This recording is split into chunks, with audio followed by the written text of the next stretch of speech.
So, as I was saying, I am a speaker. If you want to reach out to me, that's my Twitter handle. I'll also make sure to post the slides of this talk right after the talk on that Twitter handle, so follow me and you'll get all that. I work at a company called 4Scouts, right there in the middle.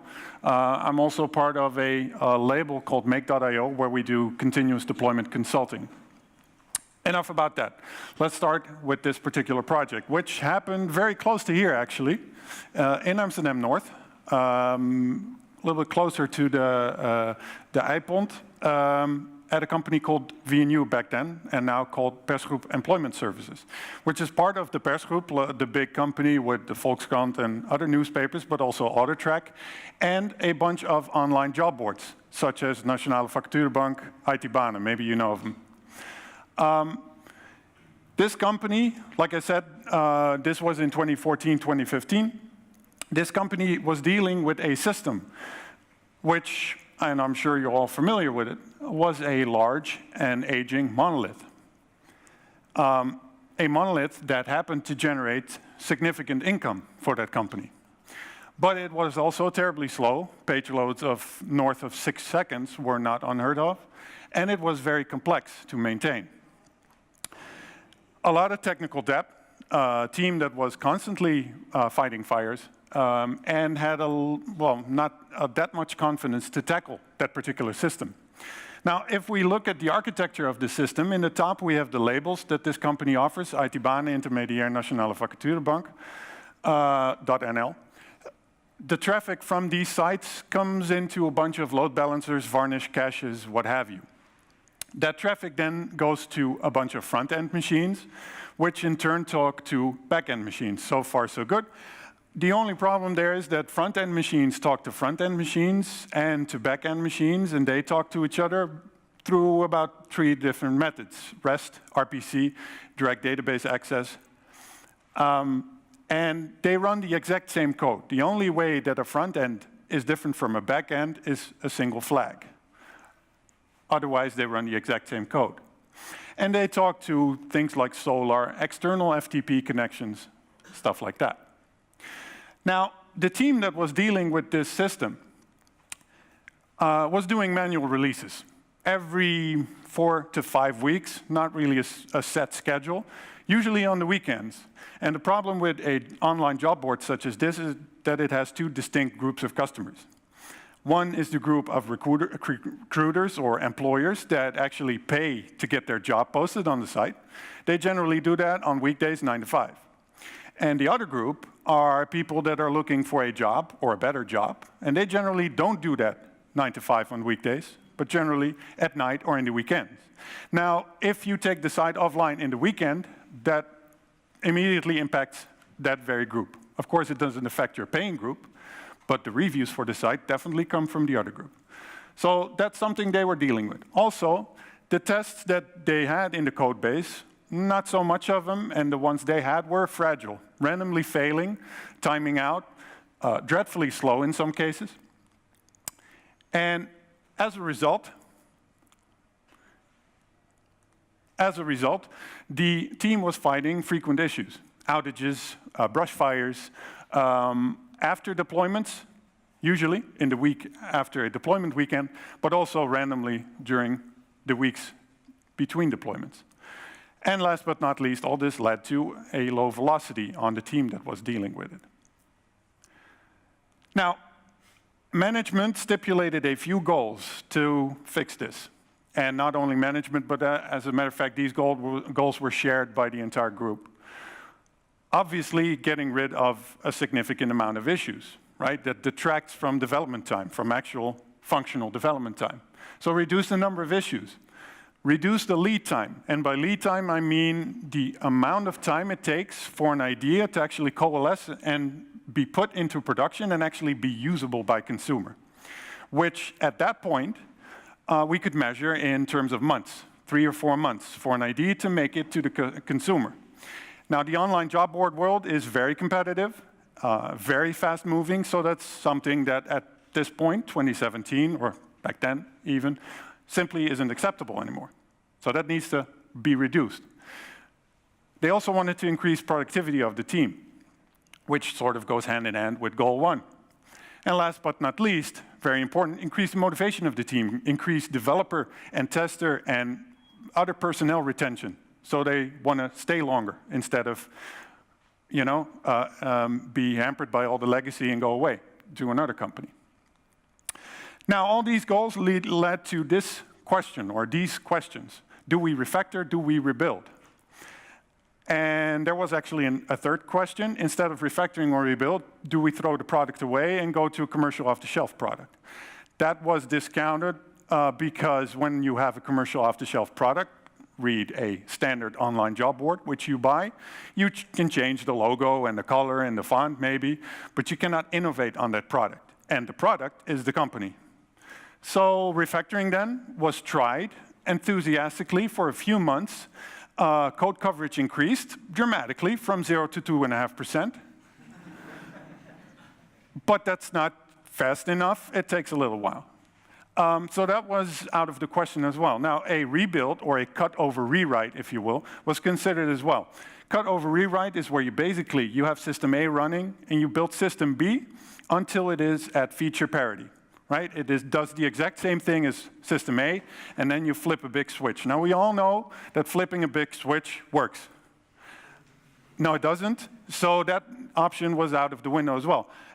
Also, because if you do a cut-over rewrite, you end up rewriting all of the bugs that are in the system, and that over time, and this is actually not a joke, have become features. Right? The why behind a lot of functionality is lost. People may have left the company, documentation was never made, all sorts of reasons. We don't actually know why this functionality is in there. Maybe the client that was responsible for requesting that no longer exists. So with a cut-over rewrite, you tend to rebuild all this stuff that you may or may not need. So I've said no to 3 questions, so there's obviously yes coming. The approach is we started with an API-first paradigm. Eat your own dog food. APIs were exposed to clients such as recruiters who could put in jobs through the system. Now, those APIs need to be consumed internally as well. Otherwise, there will always be a second-rate citizen. Second, we constructed services, a service landscape where we have a service oriented roughly around a domain object such as a job seeker or a job. Not necessarily microservice, but also not macro, so just service. And we start migrating individual pages. Remember, this is a website, so we can get away with that. And on the right is a few of the technologies we used. Now, when I say migrate individual pages, how would we go about that? There's something called the strangler pattern. On the left, we have our original monolithic application connecting to a database somewhere. This is our starting situation. Next phase, we add a proxy in between our web user and our monolith. Initially, that proxy doesn't do anything. It just passes the traffic one-on-one. And then we start adding a service. Well, a little bit of functionality in there. And this proxy starts switching the traffic for a specific page or a specific feature from the monolith to the service. And then we start adding more services and more functionality in those services. We add more databases that they connect to, et cetera. And that proxy starts adding all these rules. This page is going to that service, that page is going to that service, until the monolith is not doing anything anymore. At which point we can turn it off and throw it away. That is the strangler pattern, and that is actually what we try to do. Now, this comes from nature, where a strangler is actually, or some plants strangle their host. They grow on the host plant, and slowly they essentially eat it until it dies. Which is a little bit of a morbid explanation, but that's what we want to do with the monolith at the end. So now that we have the strangler pattern set down, there are a few things in terms of architecture that were decided. All the front ends, and I talked about 3 different labels, are services as well. That means we can innovate on those labels individually. We can change them without being hampered by shared code. But they are also, in terms of deployment and the way they react and respond, they are services, just like all the other services.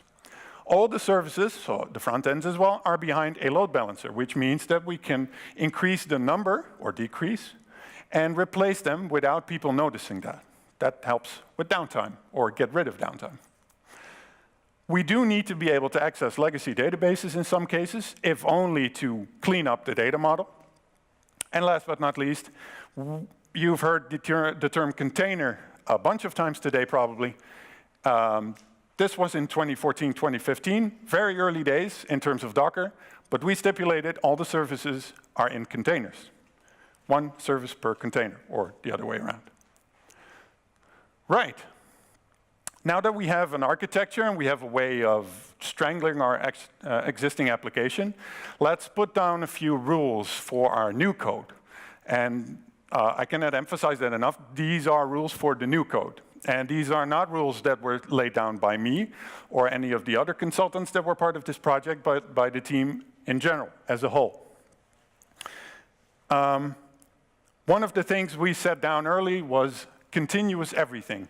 And continuous, I'll use that word a few times today, but continuous everything means that we don't deal in projects anymore. We don't deal in start and end dates. We deal in continuous life cycle. We deal in days rather than months. We deal in improvements. And continuous everything contains continuous deployment, part of the title of this talk. When it comes to continuous deployment, there's a little bit of contention. What the hell is this CD thing? And I'll give my view on this, which is hopefully the right one. Starts with continuous integration, a term that is a little bit older. And essentially, CI says you have a developer on the left side, and they check in some code to GitHub or whatever. Once that happens, some process somewhere starts building that code, running tests, packaging, et cetera, until, if the tests pass, of course, it arrives at a single uniquely identifying artifact. Very important, that last part. But that's where it stops. CI doesn't do anything else. It verifies and it builds. Now, when we add CD to the mix, and this is where the confusion starts to happen, continuous delivery. The first step of CD is where after we've built that artifact in the build test stage, we then deploy it automatically to an acceptance environment. And in that environment, our testers, but also the team itself, and everybody, product owners, for example, can test. They can click to their heart's content until at some point they think, OK, this is good enough to go to production. At which point, and that's what the red arrow indicates, they manually trigger a build, or deploy rather, to production. The deploy should happen automatically, should be completely scripted, ideally exactly the same as the deploy to acceptance, but the trigger is still a human involvement, pushing a button. Now, the other CD then, and to me this is actual CD, is continuous deployment, where we remove all the humans from this pipeline, and if the system deploys to acceptance correctly, and all the checks pass, we automatically and immediately deploy to production. When you do CD like this, the name acceptance doesn't really hold that much value anymore because there's no human doing the accepting. You can choose a term such as staging maybe, or pre-production. I've seen acceptance being used anyway. It doesn't really matter as long as you know what the meaning is. There's no human doing the acceptance because that simply doesn't, there's simply no time for that. My personal view is that this should happen in under 30 minutes, ideally, from the very moment a developer checks in code to the very last deploy to production. There are differing views on that, but to me, that's indicative of a fast enough pipeline. Now, why would you want to do something like this, automatically deploy to production all the time? It helps you adhere to small steps, or get to small steps. If every commit gets built and deployed to production, it's the amount of work you can put in a single commit, which granted, there are a few people that do a lot of work in a single commit, but if you do a few commits per day, in general, they are small steps. Small steps lead to early feedback. If the pipeline is fast and deploys your small change to production in 30 minutes, you have a very good idea of what your change is doing in a very short amount of time, which means you can tweak it or roll it back if it works or if it doesn't work, rather than waiting for 4 weeks for it to deploy, together with all sorts of other changes. Small steps also means that the time to recover from a failure is significantly less. It is essentially the time it takes for your pipeline to run again, right? If your last commit fails, then it's simply a matter of reverting the last commit, if you can't figure out why it's happening, and making that deploy. That is the immediate fix. And last but not least, early feedback, small steps, lead to experiments. If you can do something cheaply, you can do it often, and you can do it at will and at random. You can experiment with simple things like Netflix does. Let's change the color of this title bar and see whether that gives us more clicks. And if that doesn't, then we pull it back. And Netflix, of course, with their amount of traffic, doesn't think in terms of days or weeks. They think in terms of minutes, maybe. But on sites like the one I'm talking about, maybe a few days, and then you have your data. I've also said that we go to production, small steps, and in this particular project, it meant every commit goes to production. Of course, if the tests pass and all the deployments work, et cetera, but in principle, every commit goes to production. It may be that our build server combines 1 or 2 commits, depending on when they arrive, with a little delay, but in principle, every commit goes to production. And that is something that, to me, implies that we can only ever commit to master, or trunk, if you use SVN, or whatever it's called in your SCM of choice. It means the main line of development. It also means that we don't use branches, ever. If we do prototyping, which we throw away, that's what we do with prototypes, or work in progress stuff, sure, a branch could work, maybe a very short-lived feature branch, but ideally, if I am very black and white, no branches ever.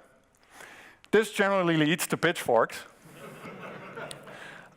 It is a contentious and controversial statement, unfortunately, because XP, Extreme Programming, which is by now 19 or 20 years old, I think, already stipulated that this is the only way to move at any reasonable speed. And for some reason, partly because of Git and Mercurial, branching became so cheap that we use it a lot. Who did a lot of branching in the Subversion or CVS days? Right? But then this happens on Git. And imagine a team where you have 15 developers, like the team we're talking about here, 15, 16 people, that have their own feature branch that lives for a few days, and at some point they want to integrate to the mainline. They haven't tested their changes against any of the other feature branches. They may have, by accident, pulled in master and have, well, fixed the merge conflict, but they haven't tested on a functional level whether that integrates. Sure, the merge conflicts are gone, but they may be gone in the wrong way, right? We may have, except theirs. That's not really fixing a merge conflict. And it also, when you need to fix a merge conflict, it detracts people from their work, right? You need to go to everybody and, okay, what did you do and why? But the most important thing is you don't test it on a functional level. You only test it when it's too late. So early integration, small steps, are very important to get that working, which is why feature branches, to me, don't work. Another reason they don't work to me is that if we do that, we're abusing version control for functional separation. And by that I mean, a deployment is a technical exercise. A release is not. A release is something that the business people, together with the team, decide when we do release. But a deployment is a technical exercise. If you have feature branches, you inextricably link the two, and you say, okay, only when the feature is ready, we can merge it, and then it deploys. But that's not the way we ought to do things, I think. How should we then do that? Feature toggles. Feature toggles allow us to deploy all the time, and if we have something that the customer cannot see yet, we put it behind a feature toggle, which is essentially a glorified if statement. And that if statement can be switched on or off depending on certain settings, such as the value of a cookie or the IP address of your browser. So we only switch on new features for people from our company network, for example. Those are our guinea pigs. And then at some point, when that works, we start increasing the feature toggle to 10% of our live traffic, and then 50%. And that way, we can still continuously deploy even other features, and it will not be a problem. And until, at some point, the feature is ready, we flip the feature toggle for good, and we get rid of it. And then you get something like this. On the left, we have an old search page, and on the right, a new search page. We tested that on the internal company first, and then on 5 to 10% of live traffic. And then we look at the metrics, we look at the monitoring, we look at everything. Is it not getting any worse? Good. Then we proceed. And we can still deploy. You can even do this with multiple developers working on the same feature. The feature won't be seen or be usable by customers as long as the feature toggle is not on. And the feature toggle can even be date-driven. Right? This campaign can only be seen by consumers from this date on. That can also drive a feature toggle. Now, a lot of people probably use branches in some way for code reviews. Am I right? Pull requests, probably. And people generally ask me, Michiel, what if we do deployments to master continuously, and you said no branches, how do we deal with code reviews? How do we deal with pull requests? Well, to me, the only answer is pair programming. Maybe not like that, because that's not completely effective, but pair programming is very effective. Code reviews, when you do it pull request style, are asynchronous. You start developing, and then your code is done, and then you shoot it off to another developer, and hopefully they have time to review. Otherwise, you could run the risk of, if the review takes long enough, that the step size becomes too large, or you risk merge conflicts or other things. But the developer you're pinging to do your review may be doing something completely else. So you're pulling them out of their flow. And they may be like, okay, it looks fine, go. If you put those two people together, you get continuous, hey, there it is again, inline code review. And for I principle, for people that are that need to mark that down or have that checkbox somewhere, you have that automatically. There's even tools that allow you to sign commits by two people. All those things work very well. Also, you get immediate knowledge transfer from more experienced people to less experienced people.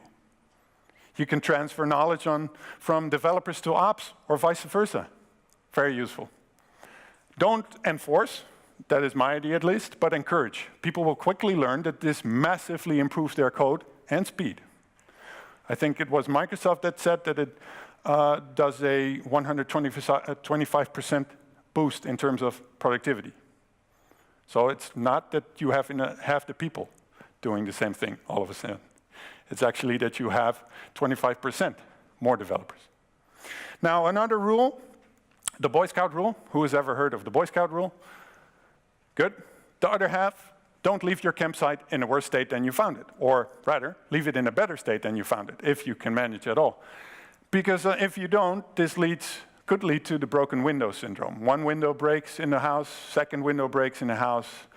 And if people don't act on that, react on that, the third window breaks and people stop caring. When translated to code, if you see something that's fixable in a reasonable amount of time, do it. Don't ask for permission, just do it. If it takes more than a half hour or an hour or something, maybe we need to talk about that as a team and schedule some time for that. But if it's small enough, sure, go for it. Quality is a precondition for speed. The only way to move fast for a long time is if you have enough quality. And that's why we have a few quality gates in this project. Most of them are soft, such as duplicated lines of code or technical debt, stuff like that. Those are more trends we're interested in. But one of them was a very hard gate, 100% code coverage on all the new code. The asterisk is right there because of two things. One, We used a lot of PHP in this project, and that's an interpreted language, which means you don't have a compiler as a safety net, that if you remove a method, the compiler starts complaining. So you need a test suite that detects it, otherwise your user is going to. Second, asterisk, is people like, why 100%? For Pete's sake, 80% is good enough. Well, the 100% at least triggers a conscious discussion in the team of whether the, well, if you do a build and it all of a sudden is 99.9%, whether that is code we can ignore, whether it's a stub or something else that's trivial, or not. Whereas if you have 80%, as long as you are around the 80% line, it's fine. It doesn't say anything about whether you covered that critical part of code. Now, code coverage on its own doesn't say anything, but it's one of the metrics that we use as an indicator of where things are going. And at least having it as a hard gate allows that discussion. DevOps is something that is, at this point, starting to become a little bit of a container phrase, because people start to stack things on it. But I think about DevOps this way. At least it's devs and operational people that in the past, or in the current, maybe even in the present, had a big wall, or maybe even physical distance in terms of buildings between them.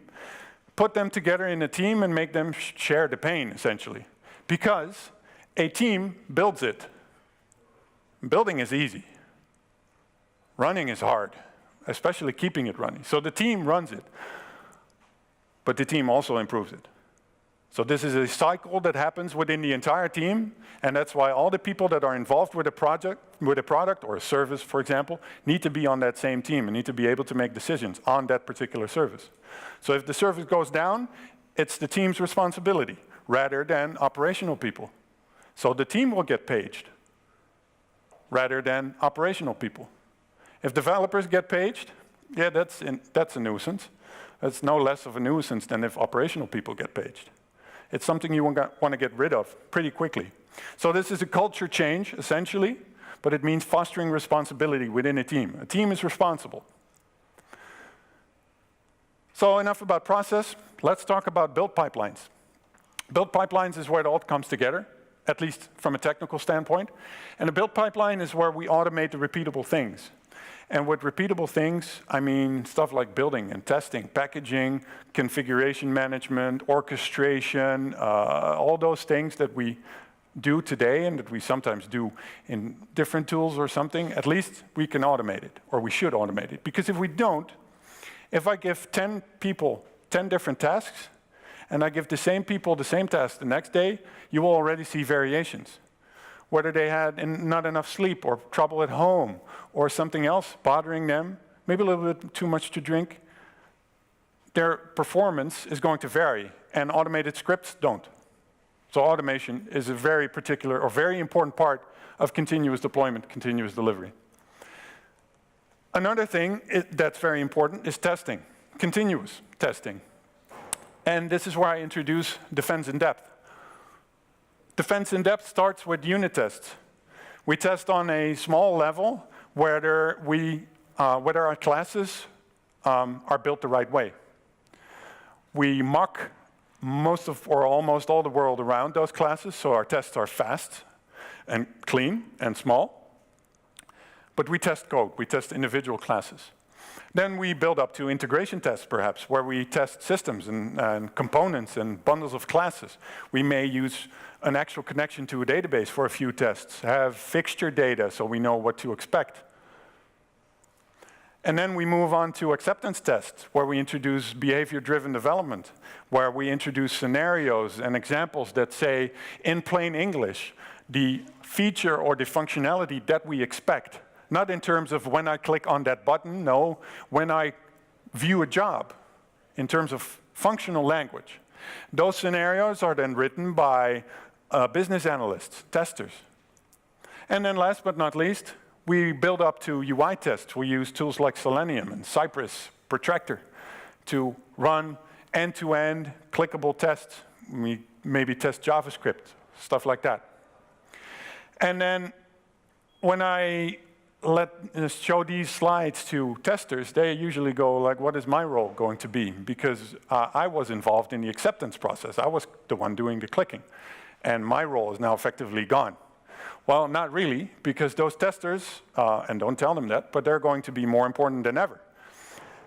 They are going to be part of the group that's writing these scenarios. They're actually part of something called the Three Amigos, where you have a business analyst, a product owner, a tester, and a developer together to come up with the best description of a story of acceptance criteria. Now, and if we turned it all around, we end up with the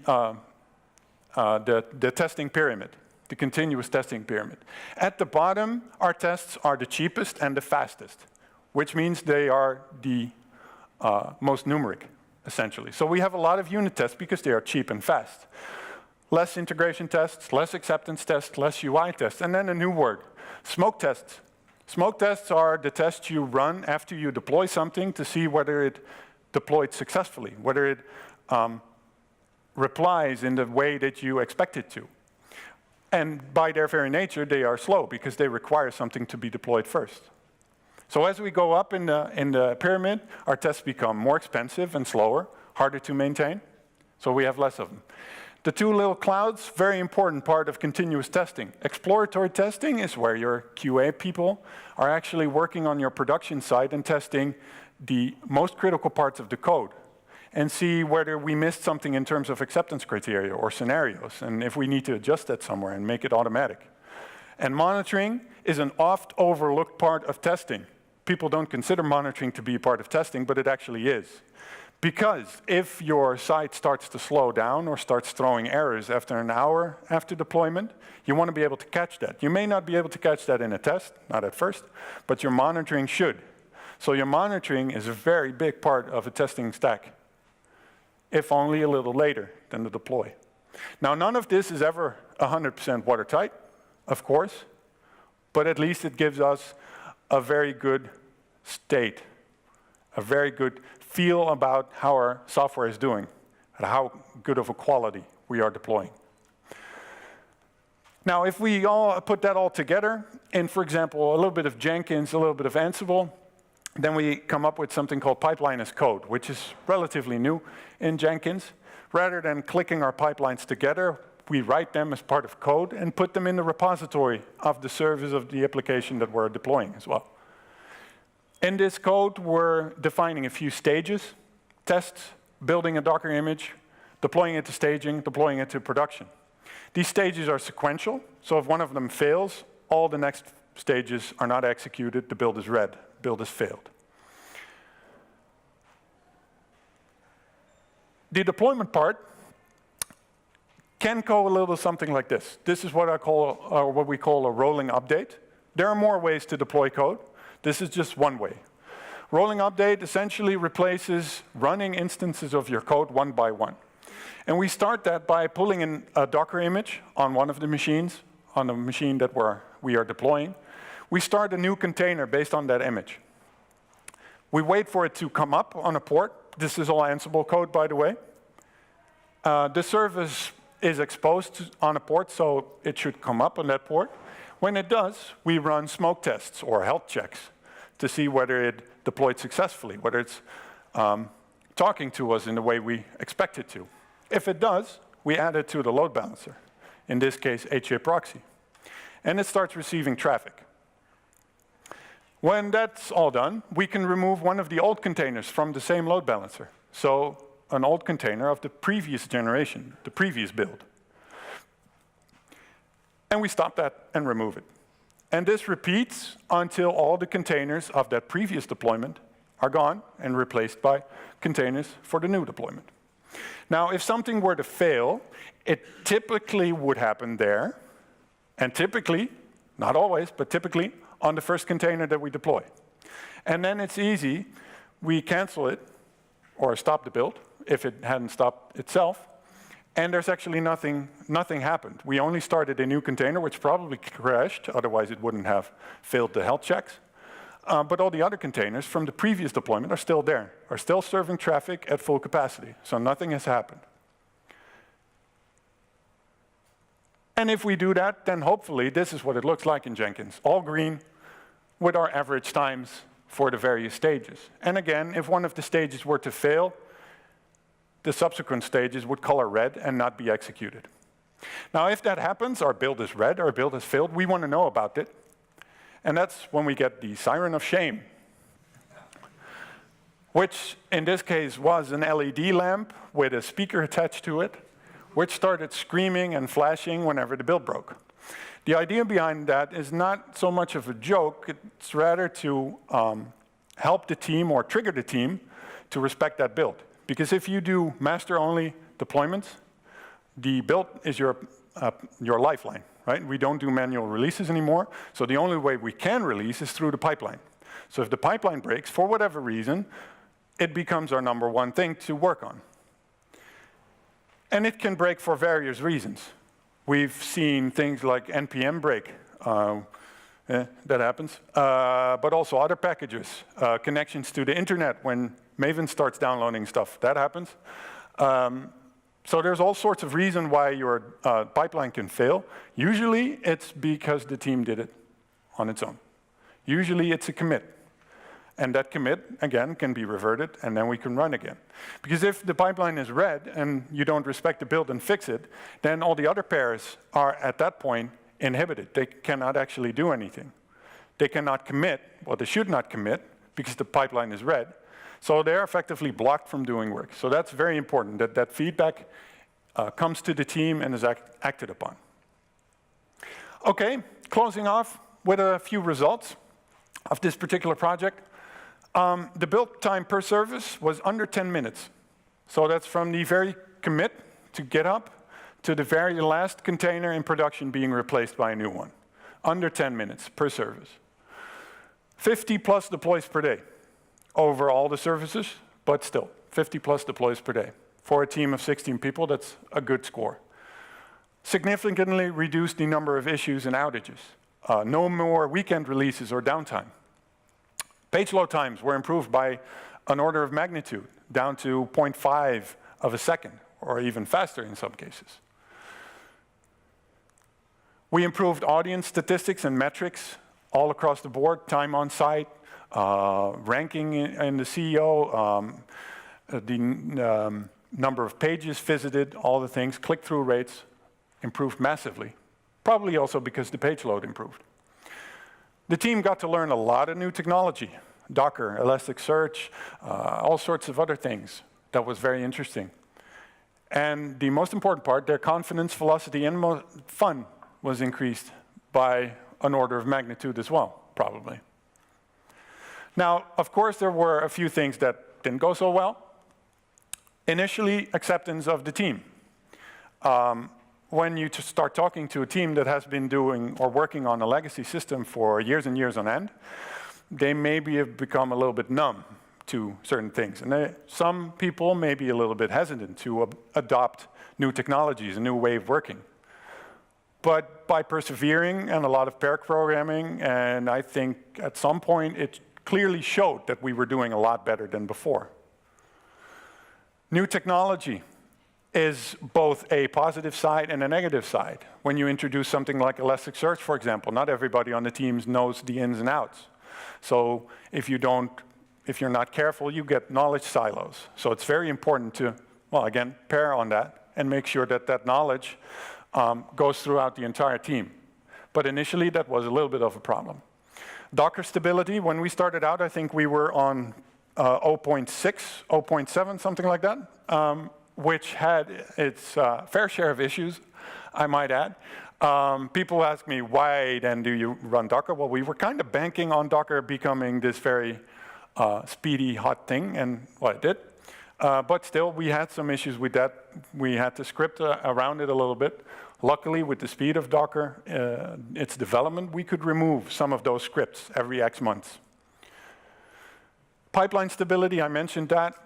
That happened a few times, especially on the JavaScript front, where tools seem to change every week or so, and that's, well, that becomes a problem in some cases. We had to let go of our 100% code coverage rule in JavaScript because of that reason.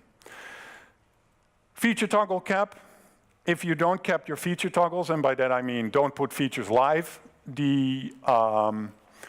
there's a potential for explosion of the number of feature toggles, which by itself is a combinatorial problem if you have enough of them. So it's better to have, like, if a feature toggle is on for everybody, then remove the entire feature toggle, remove all the code, because that's depth as well.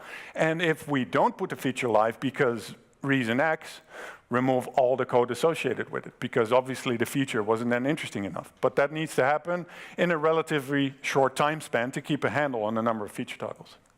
Business alignment, very important. If you start moving fast, then the problems are going to appear at other parts of the company. For example, contracts that aren't ready when you start putting stuff in production. Take an example like on another project, but if you have 3 or 4 months to wait for a feature to be put on production, you can wait for your posters, you can wait for your contracts. You have a little bit of time to get your marketing material in order. But if something comes into a sprint and then is put into production in 3 or 4 days' time, that can catch a lot of business people off guard. And that's something that needs to be aligned. Focus on replacing the legacy. I'm afraid that the legacy monolith is still in operation as of today. It's serving, I think, about 20% of traffic still. And there are efforts to get it gone, to get it moving away.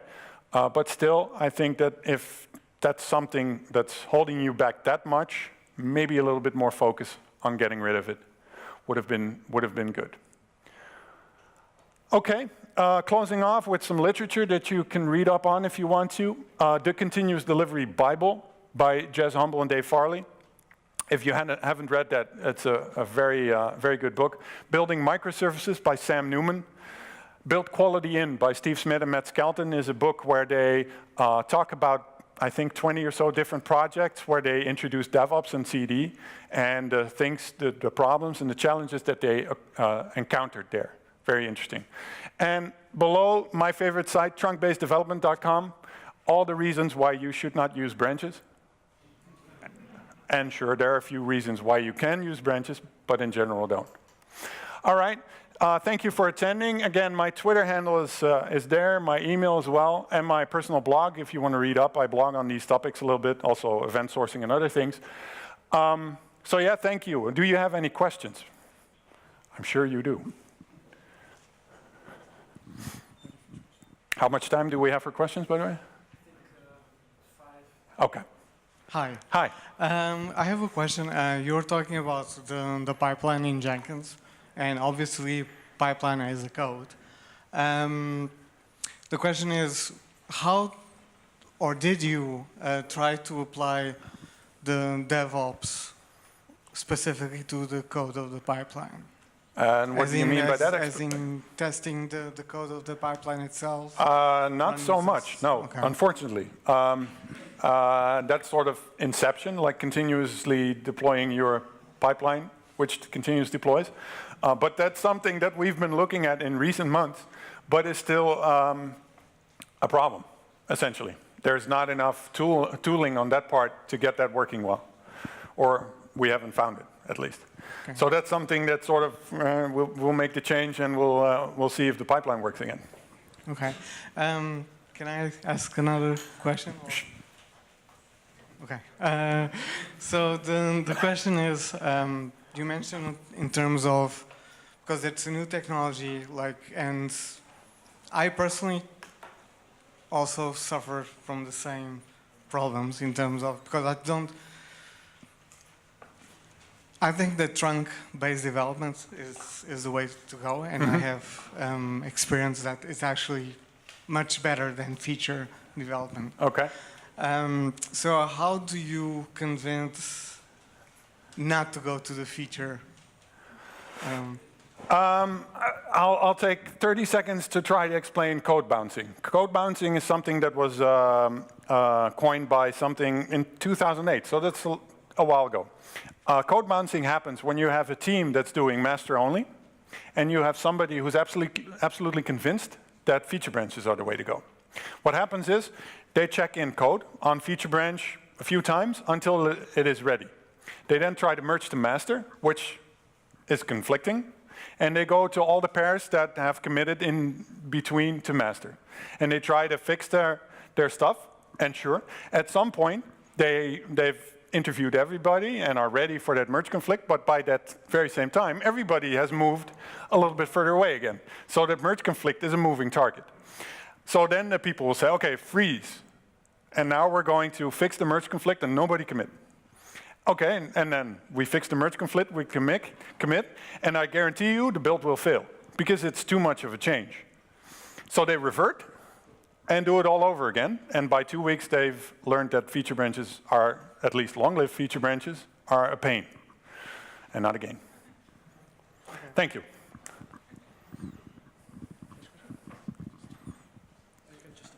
Okay, so probably a very simple or stupid question, I don't know. I missed how you get your tests into place before you deploy, or before you check in and deploy to production. So the whole pyramid of tests. Yeah, well, when it comes to unit tests, test-driven development. Sure, yeah. Write your test first and then the code and then commit. Or you can do just-in-time test-driven development, which is write the test as you are writing the code, which, yeah, I do sometimes, but it's not really according to the theory, at least. And behavior-driven development is where you write scenarios and acceptance criteria and then start implementing those and the code that implements the scenarios. So you build outside in. You start from the test, from the functionality, and actually build just enough code that satisfies those criteria. And you commit all the things together. Okay, so it's a single commit. Ideally, yes. And, yeah. Yeah. I have two small questions. One is, how do you maintain your feature toggles? So, because you have 50 deployments a day, sounds like 50 feature toggles. No. How do you maintain them? 50 deployments per day does not imply 50 feature toggles. If it did, you're building 50 functionalities per day, which then kudos. Feature toggles should only be used really for stuff that's user-facing. So if you add an API endpoint that's not used anywhere in your landscape yet, there's no point in adding a feature toggle for it. Because it's new, it's its own feature toggle, right? So only use feature toggles for things that consumers are absolutely not allowed to use or see. So generally, the feature toggle is only on the UI part of the application, not necessarily in the service. Unless there are big changes from APIs to APIs, but then you're probably better off with using version APIs, version endpoints. Does that answer the question? Yeah, great. Second question is, how do you see this model working for a web agency that's not working on one product, but multiple products at a time in a year? I still see that working. You'll probably end up, or you probably, and you can talk to me after, that's my sales pitch. You'll probably want to buy something off the shelf that has like your deployment environment and your CI stack, and that you only have to define your pipeline, and that you can do that for every project or every product you're maintaining for your clients, so that your investment is as small as possible and you get to focus on the functionality for your client as quickly as possible. All right, I think we're out of time in terms of questions. I'll be here the rest of the day, which is not a lot of time, but do come up to me and also on Twitter, ask away, and I'll try to respond. Thank you so much.